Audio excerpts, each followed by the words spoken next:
Good morning. So, one of my friends asked me how I have gotten to the point where I am spending like maybe 10 minutes a day taking care of my horses, and there are three of them.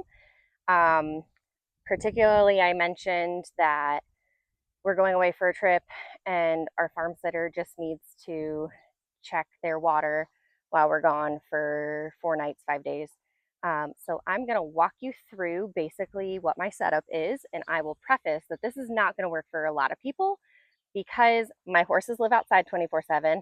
I don't have a stable, so I don't have an option for them to be stabled. And even if I did, I'd probably still have them out 24/7 because it's been healthier for them. But also, um, they all have the same health requirements. I don't have any seniors. I don't have anyone with Cushing's. I don't have anyone underweight. I don't have anyone that needs grain. So I will just walk through what my setup looks like. So, all right, so this is our old paddock. I have a water trough over there. This is their old run-in shed. We don't use it anymore because it's too small for three horses. It was going to be small for River and Comet as Comet got bigger, and um, it's like 12 by 18, but there's one little tiny man person size, like a horse can walk through there, but like they can get cornered in there easily. So with three horses, I didn't want to have to deal with that. But I do leave that water trough here because where I am now is a gate. So I can close this up. And actually, recently we had them in there for a day while we were doing some work here on the rest of the paddock and on our track system. Um, so I can easily leave them in there. They have two sources of water, so nobody can guard water. Where is he? This guy here. So he's my friend's horse here from training, and he guards the food, he guards water, he guards shelter. Um, so it took about 6 weeks to fully integrate them. Um, and my whole system was thrown off during that time. So they there was a lot more work while I had to keep him separated. So he was separated in this paddock. He had access to that shelter. He had his own water, and it's made sense to leave that trough there. So over here, this is the new shelter that we built, and our water trough is out here. Um, so I like having two water troughs with three horses. I don't have to fill them as often, and there's two sources of water if anyone were to decide to guard water. Um, However, this one takes forever to fill because I have to use about 200 feet of hose to fill it, and it's just not strong enough water pressure. That's the other reason I like to keep the other one over here because the hose is right on the other side of that building, or the hydrant is on the other side of that building. So I can just use my really thick hose and it fills up in like 5 minutes. So yeah, I can shut this gate if I need to, turn this into a paddock, and then we'll go walk around the track. So I have basically two sacrifice areas, again, in case I need to separate anyone. So like Sweet was over there for a while. River and Comet were over here while we were working on the track. We had, and actually with integrating them, where Sweet is a bunch of mats, and we actually put the hay bale down there because we're having to feed hay right now because our grass isn't growing because we haven't had rain in like 2 months.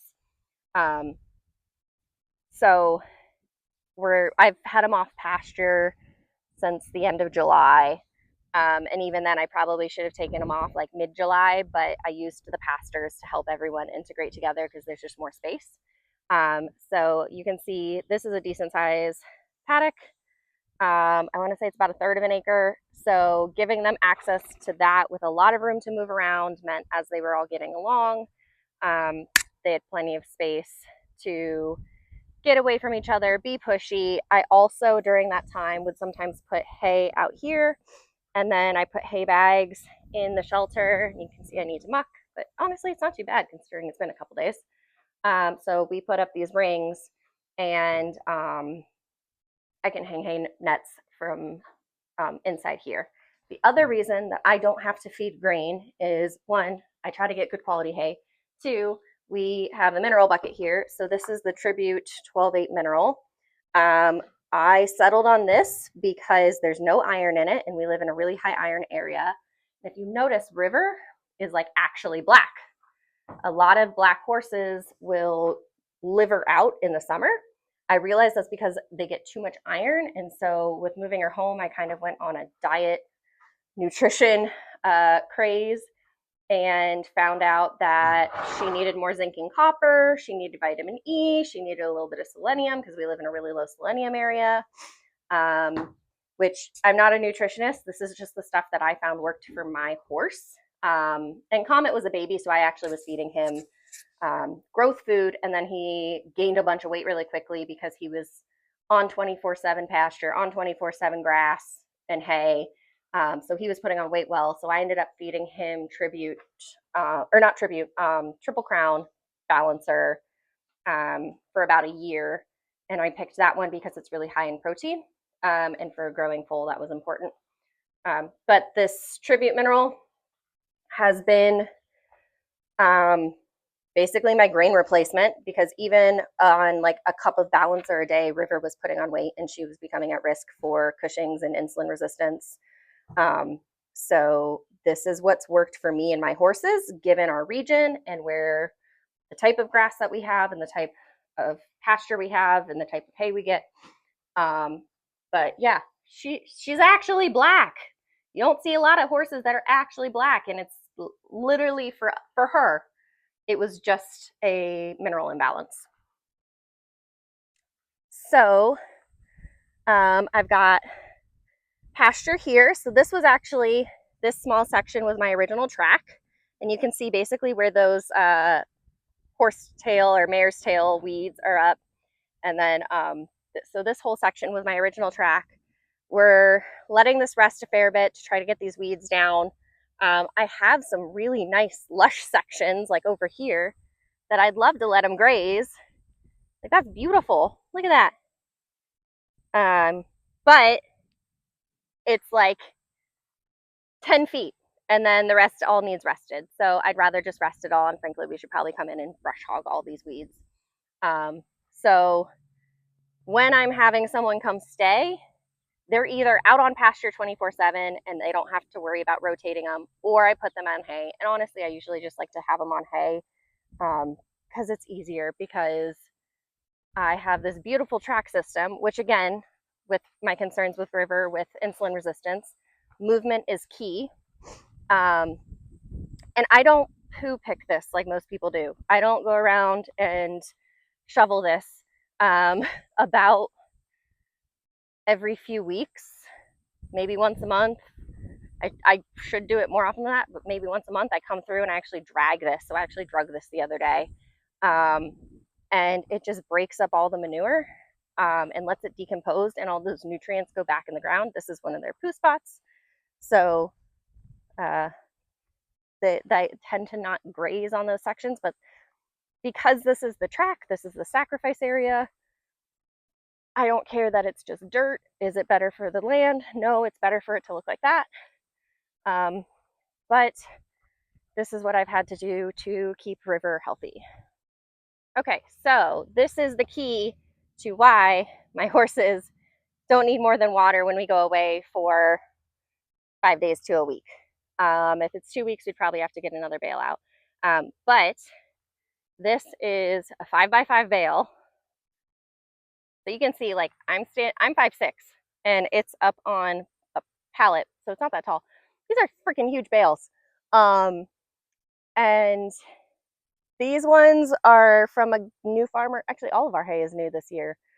We've got hay from our fields. We have a first cutting. It has some alfalfa in it, but because we got an extremely late first cutting due to the crop farmers lease it from us, we buy it back off the field. So they were putting in plants because it was so wet this year that it took a while for them to get the crops in the ground. So we ended up getting our first cutting like the first week of July. So it's really long and over mature, which for my concerns with River, with the insulin resistance issues and the metabolic issues, is honestly ideal. I don't want to be giving her some rich, sugary, alfalfa ridden hay. And yes, there is alfalfa in there, but it's really dried. So a lot of the high sugar, high starch shouldn't be in there. I do need to get it tested. Actually, I need to get all tested. This is just a grass hay mix that there was a guy who just had too much. Him and his wife have horses. And so this is just a nice grass hay. He dried it really well. It smells great. These bales are like 1,300 pounds and we got a steal on them. So this is most of what we're going to be feeding the horses. And then if we need to, we'll get into that first cutting. And then the second and third, if we get a third cutting, the second cutting is going to the cows. We got some other hay that I'm not super thrilled about. That's going to go to the cows. Cows are probably going to get some of this. But this, like, we just put one of these out a couple weeks ago. It lasted a full 2 weeks. So I could put one of these out, go on vacation, and literally all anyone would have to do is muck the shelter like 2, maybe 3 times and give them water. And especially our trips end of October, so it's going to be cooler, so they're not going to be in the shelter quite as much as they are now because it's hot and sunny. So yeah, I would guess in 2 weeks it needs mucked 3 times, and then this bad boy, and this 1-inch net is also key. So this is hay burners. I tried Hay Chicks, which everyone likes, and they actually tore on me in 2 weeks, which is uncommon. I think it's because of the way I had it set up that it was rubbing on metal because I had it hooked to a carabiner. So I don't know. They gave me a refund because they broke so quickly, and I've stuck with these. I've had this hay net since, let's see, we started using it end of April last year, the 2024, and there has not been a single wear tear in this, and we used it a lot over the summer, all winter, throughout the spring. It's been out for a month now. I have a bunch of their small hay nets as well, and occasionally I'll get like a little bit that I need to just sew up the seam like here. But yeah, I've been really happy with it. It makes it really easy. We have like very little hay wastage. So I would say this cuts us, like they say, a bale of hay, you're wasting about half of it if you don't have anything. By putting the net on, I think we're down to like only 20% waste or so, maybe 25. We're also going to be building a hut to put this in so that it keeps the rain and the snow off of it so that the hay doesn't go as bad as quickly, because if it rains a lot, we'll waste a good third of a bale even in the net just because it gets wet and moldy and gross. But yeah, so we're trying to get our hay waste down to like 10%. So if we're only wasting 130 pounds out of a 1,300 bale, that's a good day. The other thing is we have a gate back here, and this was set up initially as like an emergency gate, but it makes it super easy for bringing the hay in because we just go through that gate. Luke comes here, and then he just drops the bale. And I'm also going to put some mats down here so that they don't get in the mud quite as much, because as you can see, the bale, we only have 3 pallets out, and the bale gets into the mud, which is another reason we get hay waste, which again, the hay shelter, hay hut should fix. So yeah, that's why my system is efficient. And then I loop, so I gave them plenty of room around the shelter or around the hay so that they aren't on top of each other if someone gets pushy. I'll actually probably bring that post there. I'll probably move that out a little bit to give them a little bit more room, since Sweet can be a little pushy. But this has worked really well for us. We set this up last year. We bought the property. We moved in 3.5 years ago. So this has taken 3 years for us to really efficiently set up. Hey, Sweet, you coming to hang out? Yeah. So this was the original pasture that came with the property. So where this fence line is was the old perimeter fence, and then this was the old paddock. And so we've added all of this fencing. We actually added that last year. And the reason we did the step-in posts with the T-posts is, 1, it's cheaper. 2, it's temporary. So if this doesn't end up working for us long term, we can easily move it. I would not want to have set this up in permanent fencing If we add another horse for whatever reason, I can um, change where the posts are to give them more dry lot room. Or if we end up with them being on the track because they've only had that bale out there on the track for a couple days, if I need to widen the track to give everyone more space with each other, I can easily do that.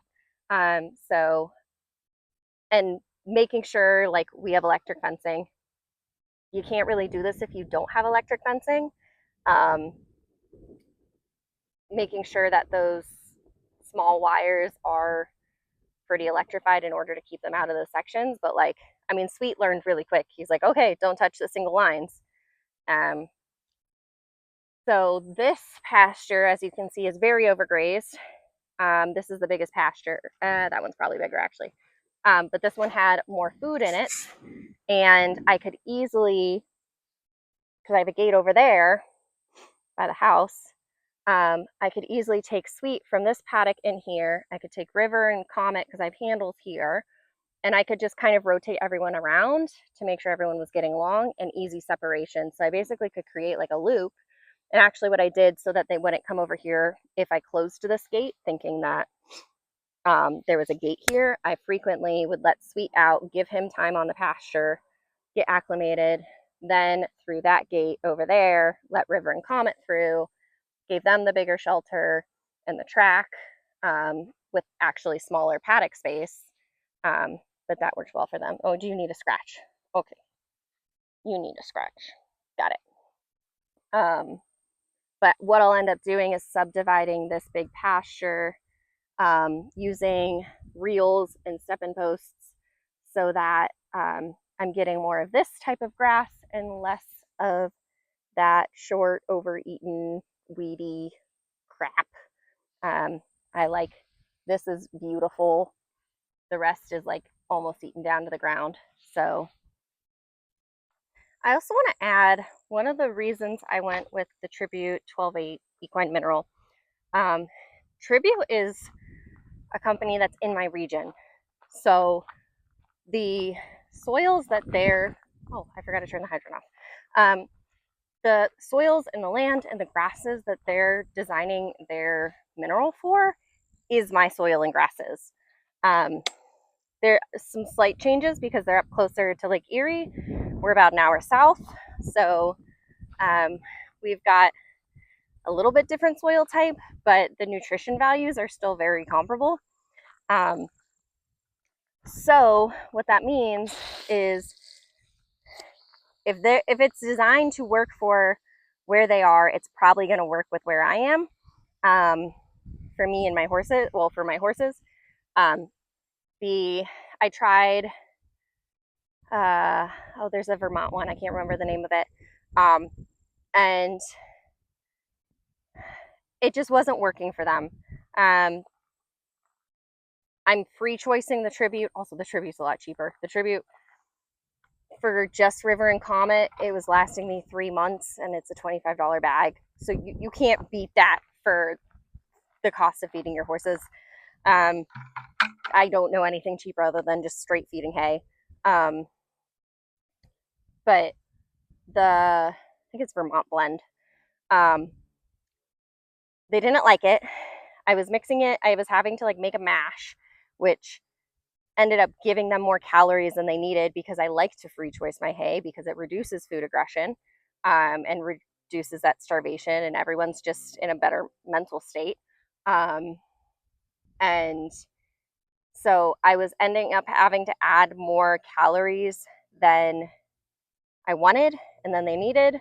And even then, the nutrition balance just wasn't working for River. Like, she was having some soundness issues, she was having weight issues, she wasn't distributing the weight in the right places.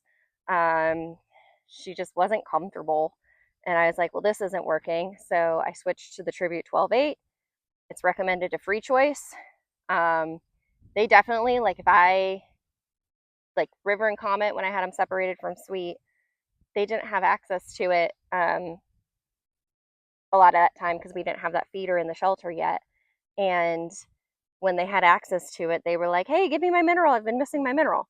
So they definitely seem to have regulated that, and I've been using that for about a year and a half now. So basically, I switched to that and added the round bale net around the same time, and everyone's just been good, and it's easy and it's efficient.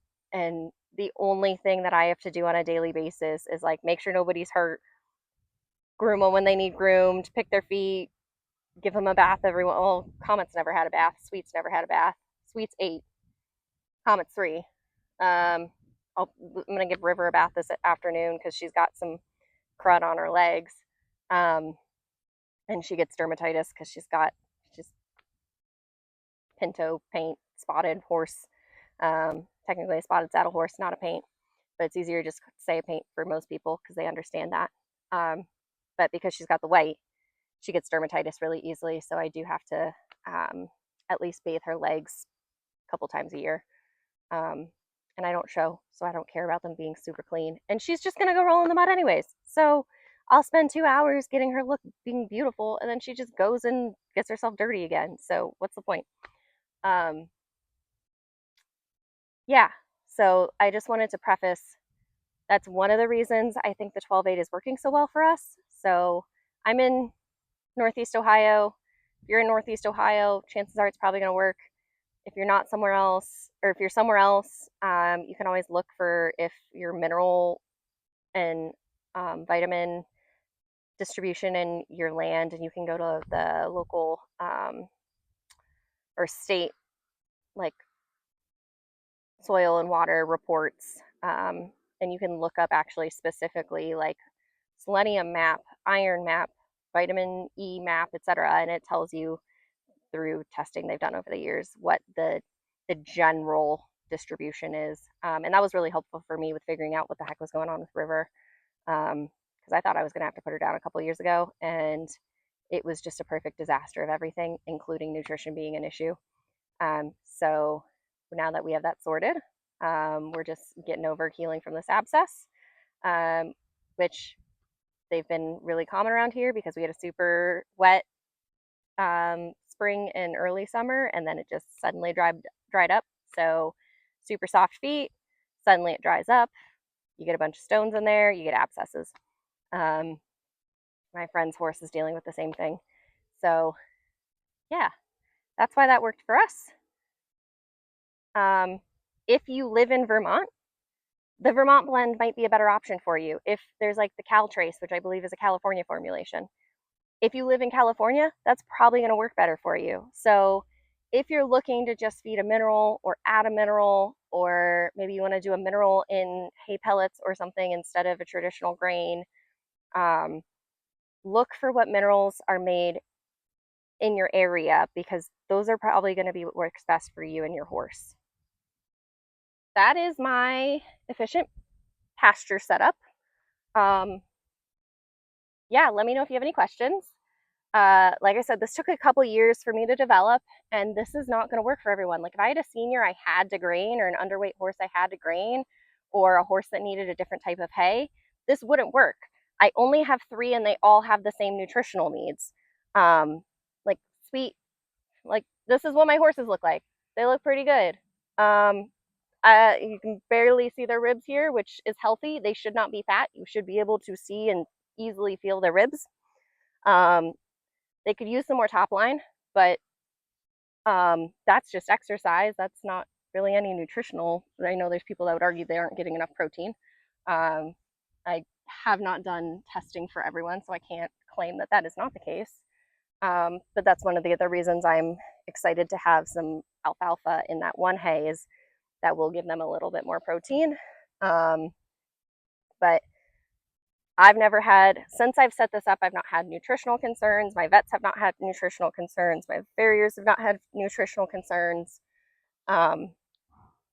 It's just working well for us in our region, in our climate.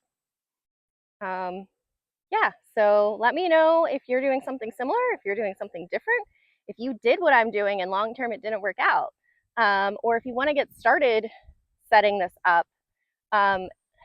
The fencing costs are really the tricky part, but if you account for the savings you have in time, it makes up for itself really, really quickly.